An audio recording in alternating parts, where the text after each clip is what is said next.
Well, we are taking a live pictures from Philadelphia, where Kamala Harris is introducing her running mate to the world. The Democratic ticket now comprised of the current vice president and Minnesota Governor Tim Walz. All that's left is for the DNC to lock it in at their convention later this month.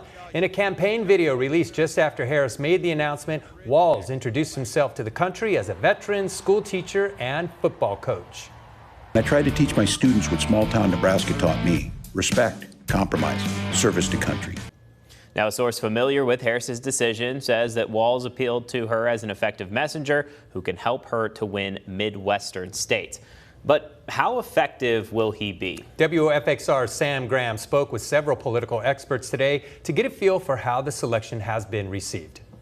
Everyone I spoke with today actually leaned toward Pennsylvania Governor Josh Shapiro as being the VP pick. Now, they did find strategic value in going with Minnesota Governor Tim Walz and how he will play on the Democratic ticket. He's made a lot of investments in workforce development, but also he's made a ton of investments in education as well. It seems to me that a Governor Walz can appeal to the same kinds of constituencies that a Governor Shapiro could. What Holt means is Walz brings a relatability she believes will appeal to individuals within both parties, moderating perceptions of Kamala Harris.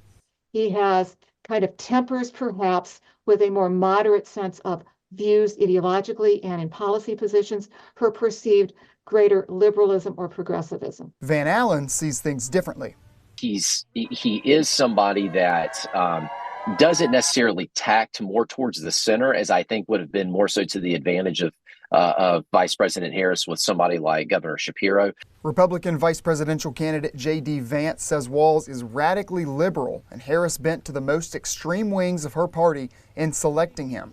And while many Democrats say they're continuing to gather information on Walz, many who have done their homework say they like what they see. And I think we got a better team than the Republican ticket has, and so I'm excited and encouraged. And as for Virginia, Holt feels that Walz's success up north can translate to other swing states like the Commonwealth. Well, both states have a very clear mix of smaller towns and agriculture, as well as larger metropolitan areas. And in the battle for the Midwest, where swing states Wisconsin and Michigan are nearby, the pick could appeal to a region more than a singular state. The play that they're looking at here is instead of saying, okay, rather than picking up one state where I may have 19 electoral college votes, maybe I can pick up multiple swing states at that.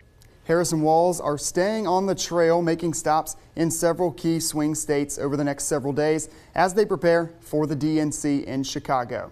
With WFXR News, I'm Sam Graham. Drew, Ron, back to you.